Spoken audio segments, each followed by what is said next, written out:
So guys BSc limited के कल के वीडियो में अभी तक 3 महीनों के अंदर हमने जितनी भी चीजें ऑन चार्ट डिस्कस करी हैं उन सभी का कंक्लूजन हमने कल के वीडियो में लिया था।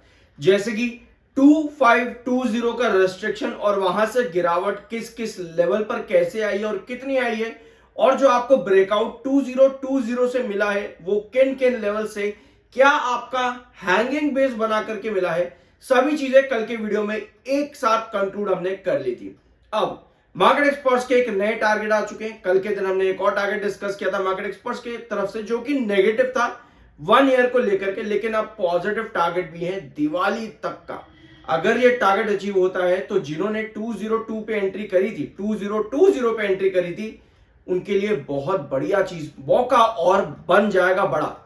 लेकिन सब चीजें प्रॉपर तरीके से डिसीजन लेकर के करनी चाहिए, प्रॉपर रिसर्च करके करनी चाहिए। बाय सेल की कोई रिकमेंडेशन नहीं रहेगी। जो भी चीज होगी यहां पर सभी को प्रॉपर एनालिसिस करके समझेंगे। We are NISM 7 certified, subscribe जरूर कर देना। शुरुआत करते हैं आपकी आज के दिन की पहली खबर से। कल के दिन हमने डिस्कस किया था मोतीलाल ओसवाल ने जो टारगेट दिया है 2250 का, इसके पीछे हमने रीजंस डिस्कस करे थे क्योंकि डेरिवेटिव रेवेन्यू गिरता देखने को मिल सकता है बीएससी लिमिटेड का अगर एक्सपायरी खत्म कर दी जाती है। लेकिन उस पर खबरें पुख्ता हैं अभी फिलहाल के लिए। सोर्सेज की तरफ से जो भी अपडेट्स थी वो यही बता रही है कि एटलीस्ट 2025 के अंदर आपकी एक्सपायरी खत्म नहीं होने वाली है, अभी तक की जो खबरें। तो ये पॉजिटिव खबर है, बट उसके बावजूद भी बीएससी लिमिटेड आज और कल के दिन भी दोनों सेशन में लगभग फ्लैट देखने को मिला है 2520 के रिस्ट्रिक्शन पर टच होने के बाद में। अब आज की खबर आती है आपके एक और मार्केट एक्सपर्ट्स की तरफ से जो कि है एक्सिस सिक्योरिटीज की तरफ से। ठीक है, राजेश पलविया, एक्सिस सिक्योरिटीज, इनका कहना है कि बीएसई और सीडीएसएल ने अभी रिसेंटली एक अच्छा मूव दिया है। अब आने वाले 7 से 8 दिन क्या और बुलिशनेस देखने को मिल सकती है इन दोनों ही स्टॉक्स में, तो एक बार देखते हैं यहां पर बीएसई लिमिटेड पे इनका क्या कहना है। अगर आपको सीडीएसएल का भी चाहिए हो तो कमेंट बॉक्स में सीडीएसएल मेंशन करना, मैं नेक्स्ट वीडियो आपके साथ सीडीएसएल का भी अपलोड कर दूंगा, बट सब्सक्राइब भी जरूर करना। सो बीएससी में अभी जो इनका टारगेट है वो आता है 2500 पर रिसेंटली अटेम्प्ट बनाए, जो कि आपका 2520 का रिस्ट्रिक्शन है।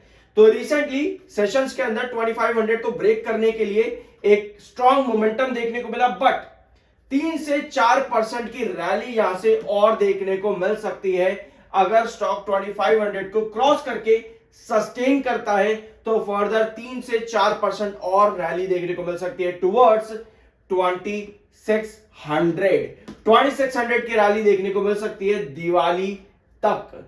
सो buy immediate target on BSC shares 2600, ये आपकी नेक्स्ट पोजीशन हो सकती है बीएससी लिमिटेड की अकॉर्डिंग टू एक्सिस सिक्योरिटी। और जो आपका एसएल रहना चाहिए वो 2340 पे रहना चाहिए।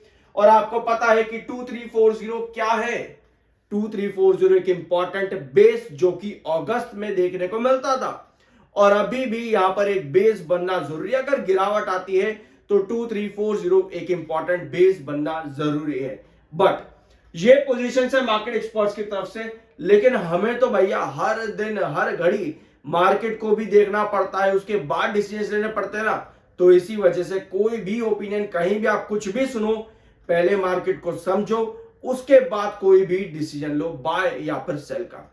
ठीक है, तो बढ़ते हैं आगे। Q2 का प्री एनालिसिस भी लेंगे वीडियो के आखिर के अंदर। वैसे मैं आपके साथ एक प्री एनालिसिस ऑलरेडी डिस्कस कर चुका हूं, बट यहां पर सिर्फ और सिर्फ रेवेन्यू समझेंगे कि सितंबर 2025 में कंपनी क्या रेवेन्यू जनरेट कर सकते हैं। तो वीडियो को एंड तक जरूर देखना। टेक्निकल पॉइंट ऑफ व्यू पे 80.0 का एमएफआई जो कि बेरिश है, 66.7 का RSI, neutral plus bearish technical सब आपके यहां पर हो चुके हैं बीएससी लिमिटेड के अंदर। एमएफआई 80 पे थोड़ा कंसर्न, थोड़ा बेरिश, थोड़ा नेगेटिव रहता है 80 के टेक्निकल्स पर। अब हमने कल क्या डिस्कस किया था कि 2520, और कल की बात नहीं है बल्कि आपको मालूम ही है, 2520 ये आपका इंपॉर्टेंट रिस्ट्रिक्शन है, और एग्जैक्ट इसी पर आकर के आप फिर से रिस्ट्रिक्ट भी हुए। और 2470 ये दोनों आपके रिस्ट्रिक्शन लेवल है, ये दोनों रिस्ट्रिक्शन लेवल। अभी हम देखेंगे कि पहले आपको जब भी ब्रेकआउट मिला तो कैसे मिला यहां पर, लेकिन ये दोनों आपके इंपॉर्टेंट रिस्ट्रिक्शन है। और आप देख रहे हो पिछले 3 सेशन पर यहीं पे ही क्या बन रहा है, एक हैंगिंग बेस 2470 2520 पे एक हैंगिंग बेस बन रहा है, यानी कि सस्टेनेबिलिटी की जरूरत है आपको। आज की कैंडल में बायर नजर आ रहे हैं, बट कल के सेशन की कैंडल 2520 पर एग्जैक्ट आते ही सेल हो गई थी। अब ये लेवल क्यों रिस्ट्रिक्शन है, उसके लिए पूरा चार्ट देखो। क्या नजर आ रहा है आपको? यहां ये है अगस्त का पूरा महीना। 2340 में मैंने वीडियो की शुरुआत में बताया कि ये एक इंपॉर्टेंट बेस था आपका, तो इसी वजह से 2340 फिर से आपका इंपॉर्टेंट बेस रहेगा। अगर गिरावट आती है तो आपका 2520274247 ये पहले भी इंपॉर्टेंट रिस्ट्रिक्शन बने हैं और अभी भी रिस्ट्रिक्शन है, लेकिन एक बार आपको यहां पर ब्रेकआउट मिला है मई के महीने के अंदर, जहां पर 25202470 पर हैंगिंग बेस बनाने के बाद ब्रेकआउट मिला। अब यहां ब्रेकआउट कैसे मिला है, यहां ब्रेकआउट क्यों नहीं मिला था, और यहां ब्रेकआउट क्या मिलेगा या नहीं मिलेगा, इसको कैसे समझेंगे? समझेंगे इसको एक ब्लैंक शीट पे। अगर आप पहली बार चैनल पर आए हो या पर अगर रेगुलर भी रहते हो और सब्सक्राइब करने में आप लोगों को शर्म आ रही है तो शर्म मत करो, बिल्कुल भी सब्सक्राइब कर देना, कोई कुछ पैसा नहीं लगने वाला है इस चीज का, ठीक है। ये मान लेते हैं हम है 2470, ठीक है। अभी हम सिर्फ 2470 को लेंगे क्योंकि 2520 ना उसका फ्रीक्वेंट रिस्ट्रिक्शन है, तो इतना उसमें कोई ज्यादा बोर करने की बात नहीं है। अभी हमको क्या दिखा कि मई के महीने के अंदर, मई में 2025 के आपको ब्रेकआउट मिला था 2470 2520 के रिस्ट्रिक्शन के ऊपर। क्यों मिला था? क्योंकि वहां पे आपका हैंगिंग बेस की पोजीशन ये रही थी, ठीक है। ये हैंगिंग बेस की पोजीशन रही थी जहां पर नीचे की टेल आपको लंबी नजर आएगी।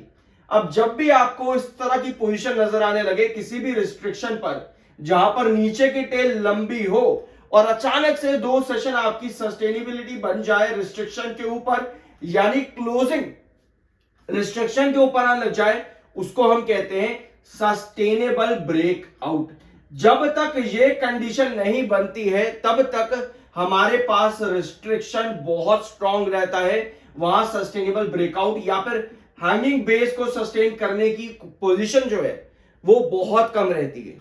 तो जब तक हमारी इस तरह की पोजीशन नहीं आती ऑन चार्ट रिस्ट्रिक्शन पर, तब तक ब्रेकआउट पॉसिबल नहीं है। और मई 2025 में आपको यही दिखा, एक सस्टेनेबल कैंडल आती हुई 2470 के ऊपर, तब आपका ब्रेकआउट बना। लेकिन अगस्त के महीने के अंदर आपको ये चीज बिल्कुल भी नजर नहीं आई, जिसकी वजह से अगस्त में 25202470 ये दो लेवल ब्रेकआउट नहीं हो पाए। तो इस बार की कंडीशन आप समझ चुके हो कि हमको क्या चाहिए होगी। बाय सेल की कोई रिकमेंडेशन नहीं, वो आपकी अपनी मर्जी और ओपिनियन होना चाहिए, ठीक है। वी आर NISM 7 सर्टिफाइड, तो सब्सक्राइब जरूर कर देना।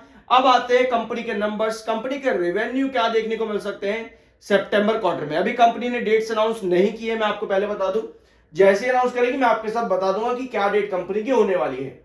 हमने डिस्कस किया था लास्ट प्री एनालिसिस में कि सितंबर 2022 में कंपनी का रेवेन्यू 234 करोड़ था, जो कि इन कंपैरिजन विद जून 2022 एक स्ट्रॉन्ग रेवेन्यू था, ठीक है। अभी टोटल अगर आप देखोगे यहां पे 2023 में भी आओ, 2023 सितंबर में भी कंपनी ने बड़ा जंप दिया था रेवेन्यू में in comparison with June. In September quarter 362 crore का रेवेन्यू था और जून में 260 करोड़ का मात्र, तो लगभग 100 करोड़ का जंप था। अब 2024 में भी कंपनी की यही कहानी थी, 813 करोड़ का रेवेन्यू, जो कंपनी का जून 2024 में मात्र 602 करोड़ का था। तो ऐसे में जो हमारी पॉसिबिलिटी नजर आती है ऑन स्क्रीन वो यही है कि कंपनी इस बार 1000 करोड़ का मार्क ब्रेक कर सकती है। 1000 करोड़ का मार्क रेवेन्यू में कंपनी ब्रेक कर सकती है, इसकी पॉसिबिलिटी बहुत ज्यादा हाई है। तो इस पर नजर रहेगी, देखते हैं क्या कंपनी क्वार्टर 2 में देती है। ये प्री एनालिसिस है, लेकिन अगर आपने CDSL का लास्ट वीडियो नहीं देखा है प्लीज जरूर देखना, क्योंकि वहां पर हमने डिस्कस करा है कि किस तरह से आप और अलग अलग तरीकों से प्री एनालिसिस कर सकते हो।